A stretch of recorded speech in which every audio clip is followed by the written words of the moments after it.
Dear students, मैं doctor Akhilesh Kumar. अब इस चैप्टर को आगे बढ़ाते हुए आज जो डिस्कस करेंगे वो 3D संक्रमण श्रेणी के तत्वों से तुलना, comparison with 3D analogous transition series. हम आपको स्पष्ट कर दें कि सामान्यतः एक वर्ग में जैसे जैसे हम नीचे जाते हैं तत्वों के गुण लगभग नियमित रूप से परिवर्तित होते हैं। इनमें एक सामान्य बात ये होती है कि एक तत्व अपने हल्के संवर्गीय तत्व ऊपर वाले से जितना भिन्न होता है लगभग उतना ही उसकी भिन्नता अपने आवर्त के बाहरी तत्वों से में पाई जाती है।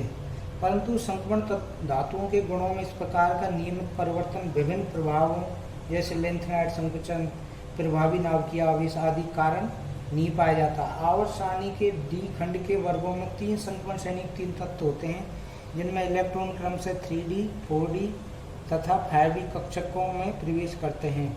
संक्रमण श्रेणी में लगभग सभी वर्गों में दूसरे तथा तीसरे संक्रमण श्रेणी के तत्वों के गुण आपस में काफ़ी मिलते जुलते होते हैं तथा ये दोनों तत्व अपने सबसे हल्के समवर्गीय तत्वों से काफ़ी भिन्न गुण दर्शाते हैं।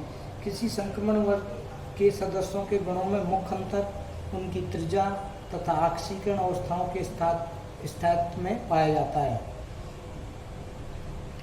परंतु इसका मतलब ये नहीं है कि तीनों संक्रमण श्रेणियों के गुणों में आपस में कोई समानता नहीं पाई जाती।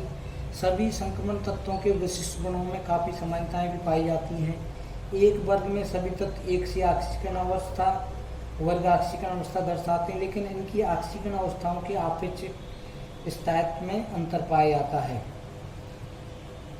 सभी तत्वों को सहसंयोजक योगों को ज्ञात हैं, परंतु उनकी प्रकृति, स्थायित्व, चुंबकीय गुण भिन्न भिन्न होते हैं। यहाँ हम द्वितीय व तृतीय संक्रमण श्रेणी के तत्वों के विभिन्न गुणों की तुलना प्रथम संक्रमण श्रेणी के तत्वों से करेंगे, जिनमें पहला है आयनिक एंड एटॉमिक रेडियाई, यानी आयनिक त्रिज्या तथा परमाणु त्रिज्याएं। हम जानते हैं कि 4D तथा 5D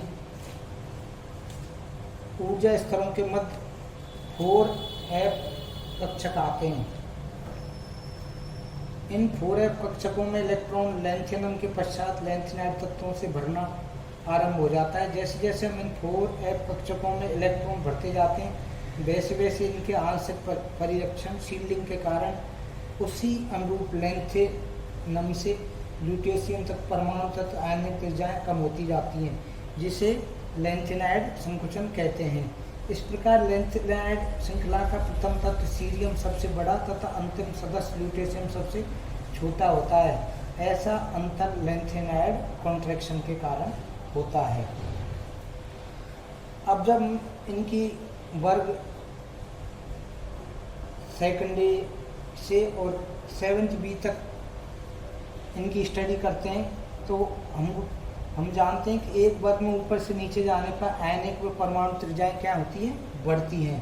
परंतु लेंथेनाइड संकुचन के कारण लेंथेनाइड के बाद आने वाले तीसरी संक्रमण श्रृंखला के लगभग सभी सदस्य आकार में द्वितीय संक्रमण श्रृंखला के तत्वों के आकार में समान हो जाते हैं। यद्यपि लेंथेनाइड के पूर्व आने वाले एस खंड तत्व संवर्गीय हल्के तत्वों की तुलना बड़े होते हैं। तुलना के लिए चौथे, 5वें, 6ठे आवर्त के एस तथा डी खंडों तत्वों की त्रिज्याएं की जब स्टडी करते हैं तो उनसे स्पष्ट पता चलता है। क्या पता चलता है कि द्वितीय संक्रमण श्रृंखला 4D के सदस्य प्रथम संक्रमण श्रृंखला यानी 3D तत्वों की तुलना में लगभग 0.0 एंगस्ट्रॉम बड़े होते हैं, लेकिन 4D तथा 5D के तत्व यानी 4D और 5D के तत्व लगभग समान आकार के हैं, यानी इनके। और उसका कारण क्या है? लेंथेनाइड संकुचन। लेंथेनाइड संकुचन का प्रभाव आरम्भिक तत्वों के लिए अधिकतम होता है, जो दाईं ओर चलने पर कम हो जाता है तथा तृतीय संक्रमण श्रृंखला के अंत तक पहुँचते लगभग समाप्त हो जाता है। यही कारण है कि अंतिम तत्वों की आयनिक व परमाणु त्रिज्याएं लगभग समान रहती हैं। कॉपर समूह में, जब कॉपर समूह की बात करोगे आप,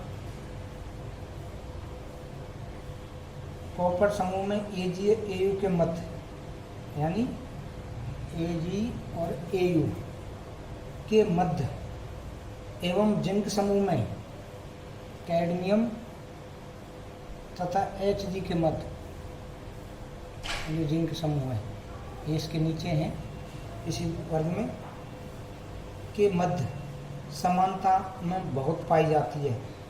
इससे क्या निष्कर्ष निकलता है कि द्वितीय संक्रमण श्रेणी के समस्त तत्वों की परमाणविक तथा आयनिक त्रिज्याओं के मान प्रथम संक्रमण श्रेणी के तत्वों की तुलना में अधिक होते हैं, जो अपेक्षित वर्ग वृद्धि है। परंतु लैंथेनाइड संकुचन के कारण तृतीय संक्रमण श्रेणी के तत्वों की परमाणविक एवं आयनिक त्रिज्याओं के मान लगभग द्वितीय श्रेणी के तत्वों के बराबर होते हैं। यानी द्वितीय और तृतीय, प्रथम संक्रमण श्रेणी के मुकाबले द्वितीय और तृतीय की जब त्रिज्याओं का आकलन करते हैं तो क्या होता है, इनकी त्रिज्याएं लगभग समान होती हैं। इसको आप इस टेबल में जो आप सभी बुक्स में आप देख सकते हो, पर इसको बहुत आसानी से आप समझ सकते हैं कि इसमें आपके क्या दे रहा है, प्रथम संक्रमण श्रेणी स्कैंडियम से जिंक तक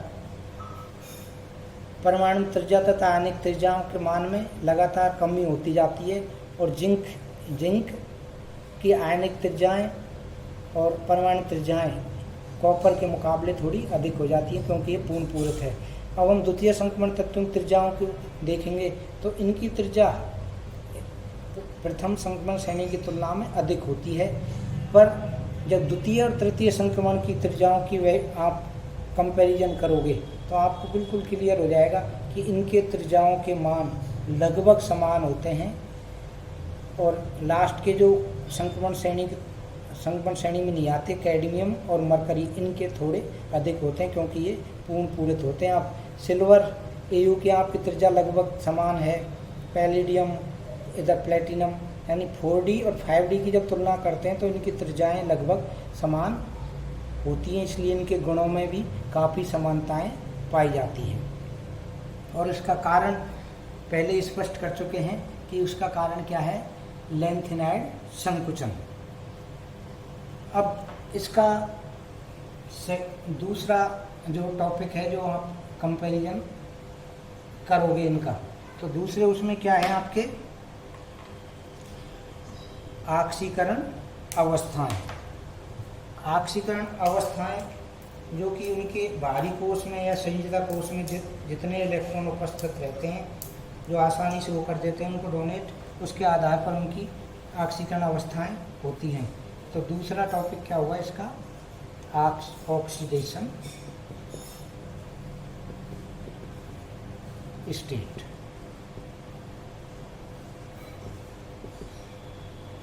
प्रथम संक्रमण श्रृंखला के तत्वों की तुलना में द्वितीय व तृतीय संक्रमण श्रृंखला के तत्वों के लिए उच्च ऑक्सीकरण अवस्थाएं अपेक्षाकृत अधिक स्थायी होती हैं। हल्के संक्रमण तत्वों के उच्च ऑक्सीकरण अवस्था वाले यौगिक आसानी से अपचयित हो जाते हैं, जबकि भारी संक्रमण तत्वों में द्वितीय व तृतीय संक्रमण श्रेणी के तत्व उच्च ऑक्सीकरण अवस्थाओं से अपचयित होने की प्रवृत्ति बहुत कम पाई जाती है। यही कारण है कि भारी संक्रमण तत्वों के उच्च ऑक्सीकरण अवस्थाओं के अधिक यौगिक ज्ञात हैं, यानी किनके 4D और 5D की उच्च ऑक्सीकरण अवस्थाएं होती हैं, इनकी उच्च ऑक्सीकरण अवस्था, और इनका स्थायित्व भी अधिक होता है किसके मुकाबले, 3D को आप देखोगे तो इनकी ऑक्सीकरण अवस्थाएं इनके मुकाबले क्या होती हैं, कम होती हैं, और ये आसानी से यदि उच्च पाई जाएंगी तो आसानी से अपचित हो जाते हैं, इसलिए उनका स्थायित्व कम होता है। इससे स्पष्ट है कि बाहरी संक्रमण तत्वों के उच्च ऑक्सीकरण अवस्था सामान्य अवस्थाएं हैं, यानी आपके 4D और 5D की उच्च ऑक्सीकरण अवस्थाएं समान रूप से पाई जाती है, जबकि 3D में ऐसी स्थिति कम होती है। सर्वाधिक स्थायी अवस्थाएं निम्न। अब हम जब इनकी ऑक्सीकरण अवस्थाओं पर हम जब डिस्कस करेंगे तो ये और चीज़ें भी आपको काफ़ी क्लियर हो जाएंगी कि किन की ऑक्सीकरण अवस्थाएं अधिक होती हैं, किन की कम होती हैं। तो आप इस टेबल से और आसानी से समझ लेंगे कि भाई किन की उच्च ऑक्सीकरण अवस्थाएं का स्थायित्व अधिक है और किन में उच्च ऑक्सीकरण अवस्थाओं ज़्यादा पाई जाती हैं। अपन एक टेबल को थोड़ा सा देख लेते हैं कि इसमें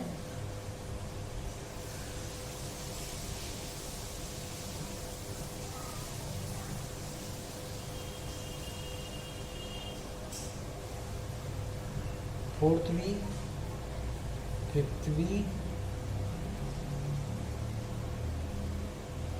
6B,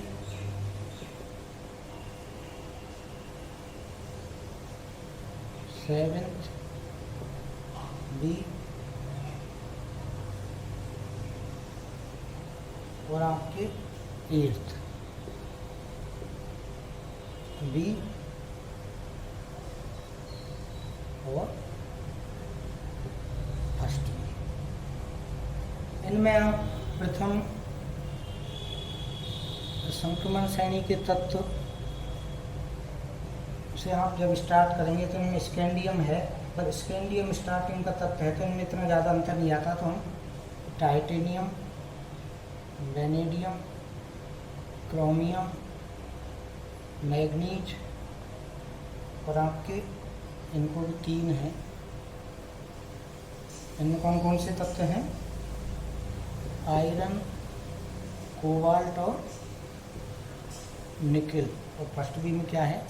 कॉपर। इनकी सर्वाधिक स्थायी ऑक्सीकरण अवस्थाएं उनको अपन यहाँ पे लिखेंगे। तो टाइटेनियम की क्या है?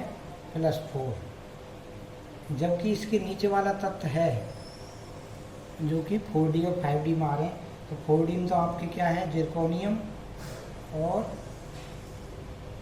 5D में कौन सा है? Hafnium, HF। टाइटेनियम की +4 है और जिरकोनियम की भी +4 और हैफनियम की +4। वेनेडियम में +4 स्थायी सार्वधिक उच्च ऑक्सीकरण अवस्था। नेवियम में NV में +5, जबकि टेंटेलम TA में +5।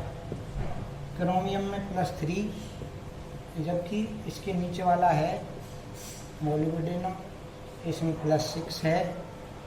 और W में देखोगे तो आपके +6। इसी तरह 7th B में मैग्नीज की +2 और टेक्नीशियम की +4 और टेक्नीशियम के नीचे रीनियम RE, इसकी क्या है? +3, +4 और +7। आयरन की +2 और +3 स्टेबल हैं, जबकि आयरन से नीचे RU, इसकी कितनी है? +3 और ओस्मियम की है +4। इसी तरह आप कोबाल्ट ग्रुप को देखोगे तो कोबाल्ट की +2 और +3 होती है, जबकि RH रोडियम की +3 स्टेबल है। और इरिडियम को देखोगे आप IR को तो इसकी +3 और +4 प्रदर्शित करते हैं। इसी तरह निकेल की +2 और पैलेडियम की +2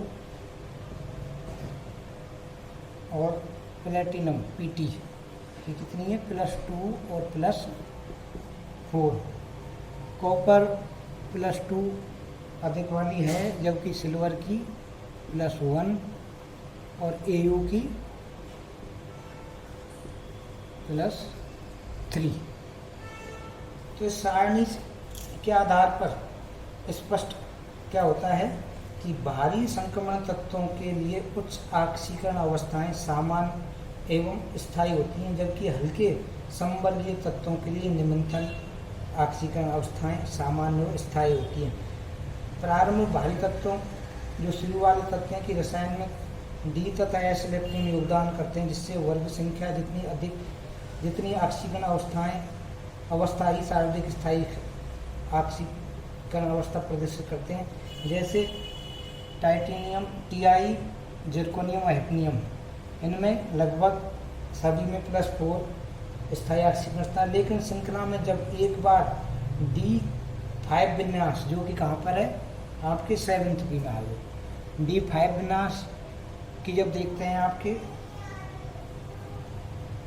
इसमें D5 विन्यास 7th बी में प्रथम प्राप्त होता है, तो उसके बाद वाले तत्वों में सभी इलेक्ट्रॉन डी व एस बंधन में भाग नहीं लेते, क्योंकि इलेक्ट्रॉनों का युग्मन आरंभ हो जाता है। अतः स्पष्ट है कि उच्च ऑक्सीकरण अवस्था दर्शाने वाले तत्व डी खंड में बाईं ओर स्थित होते हैं, यानी 7th बी तक, जबकि दाएं ओर 7th बी के बाद वाले पर स्थित संक्रमण तत्व निम्नतर ऑक्सीकरण अवस्थाएं दर्शाते हैं। भारी संक्रमण श्रृंखलाओं में अधिकतम स्थायी अवस्था दाईं ओर बढ़ने पर बढ़ती है, यानी जिरकोनियम से टीसी तक जा रही है और HF से आपके कहाँ पर जा रही है, रीनियम इस तक, यहाँ उसके बाद धीरे धीरे कम होने लग जाएंगे, इधर बढ़ेंगे तो। द्वितीय व तृतीय संक्रमण श्रृंखला के दाईं ओर स्थित तत्वों की क्रियाशीलता कम होने के कारण उनमें धात्विक अवस्था में अपचेत होने की प्रवृत्ति बढ़ती जाती है। यही कारण है कि AU तथा AG बहुत कम प्रकृति में स्वतंत्र अवस्थाओं में पाए जाते हैं। AG और AU यानी गोल्ड और सिल्वर है वो बहुत कम उसमें, क्योंकि इनकी ऑक्सीकरण अवस्थाएं हैं कम हैं, क्योंकि जनरली इधर बढ़ती जा रही हैं, पर जैसे जैसे उधर बढ़ेंगे तो क्रोमियम के +3 के बहुत संख्या में संकुलित ज्ञात हैं। क्रोमियम की जब देखते हैं 3 वाले खूब ज्ञात हैं, जबकि इसी वर्ग के भारी तत्व MO तथा W के +3 ऑक्सीकरण अवस्थाओं में, यानी इनकी जब आप देखोगे +3 ये स्टेबल है, खूब कम इनके स्थायी संकुल हैं, जबकि MO और W के कम ऑक्सीकरण अवस्थाओं वाले संकुलों की स्थायित्व बहुत कम है या ज्ञात बहुत कम है। इसी तरह आप आगे TC और RE की देखेंगे तो TC और R इनकी मैग्नीज की +2 है, जबकि इनकी +4 और 7 तक जा रही है। इनके भी +2 वाले जो तत्व हैं वो क्या हैं, मार्क बहुत कम हैं, जबकि टेक्नीशियम के +4 और 7 तथा रीनियम के टेक्नीशियम के +4, जबकि रीनियम के आपके 3, 4 व 7 के कई सारे स्थायी तत्व इनके ज्ञात हैं, जबकि इनके +2 वाले ज्ञात हैं। जबकि इसी तरह आप आगे कोबाल्ट की बात करोगे तो कोबाल्ट +2 वाले चतुष्फलकीय वर्गाकार समतलीय यौगिक बनाते हैं, जबकि RH के +2 और IR +2 वाले बहुत ही दुर्लभ हैं, जो कि इनके अपेक्षित महत्वहीन अवस्थाएं, यानी इनके कम वाली ऑक्सीकरण अवस्थाएं। इसी तरह RH की बात करोगे आप तो RH की क्रम से 3 और IR की +4 स्थायी ऑक्सीकरण अवस्थाएं प्रदर्शित करते हैं। इनकी जब सारी जो स्थायी ऑक्सीकरण अवस्थाओं में आप इस टेबल से और क्लियर कर सकते हो कि प्रथम संक्रमण श्रेणी के जो तत्व हैं कि विभिन्न ऑक्सीकरण अवस्थाएं अयुग्मित इलेक्ट्रॉन की संख्या जैसे जैसे इनमें बढ़ती जाती है तो इनकी उच्च ऑक्सीकरण अवस्थाएं भी प्रदर्शित कराते हैं, जबकि मैग्नीज में मैक्सिमम +7 तक ज्ञात है। उसके बाद धीरे धीरे वही कम हो जाती हैं, जबकि द्वितीय और तृतीय की आप जब देखते हो तो इनमें आपके TC यानी टेक्नीशियम में +7 तक दिखाते हैं और धीरे धीरे कम होती जाती है। तो इससे क्या ये स्पष्ट होता है, इन दोनों तीनों टेबलों को आप जब इनका विश्लेषण करोगे तो कम ऑक्सीकरण अवस्थाओं वाले 3D या प्रथम संक्रमण श्रेणी की तत्व हैं वो ज़्यादा स्थायी होते हैं, जबकि द्वितीय व तृतीय संक्रमण श्रेणी के तत्व उनकी उच्च ऑक्सीकरण अवस्थाएं हैं उनके अधिक। और जब 3rd बी की बात करते हो आप, जो कि मैंने यहाँ भी आपको दिखाया नहीं है, 3rd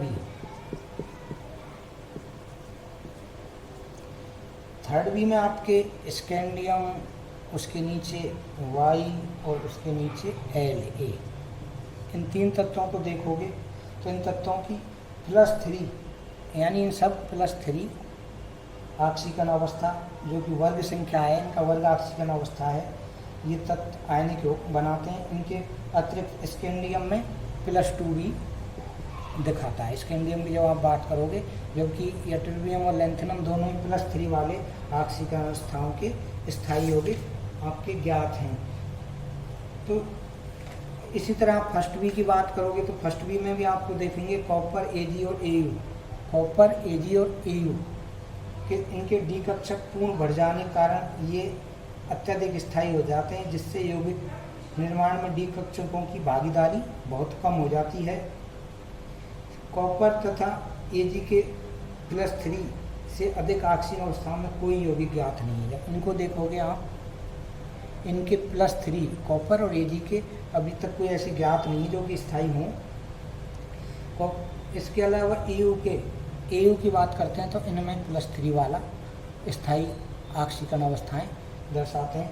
तो इस आधार पर हम इनके प्रथम, द्वितीय और तृतीय यानी प्रथम की द्वितीय तृतीय से अपन क्या कर सकते हैं, कंपैरिजन कर सकते हैं कि कौन कौन सी ऑक्सीकरण अवस्थाएं। तो कहने का मतलब है कि प्रथम में कम ऑक्सीकरण अवस्था वाले तत्व जो इनके यौगिक बनाते हैं वो स्थायी ऑक्सीकरण अवस्था वाले होते हैं, जबकि 4D और 5D यानी द्वितीय और तृतीय संक्रमण श्रृंखला के जो तत्व हैं वो क्या बनाते हैं, उच्च ऑक्सीकरण अवस्थाएं दर्शाते हैं।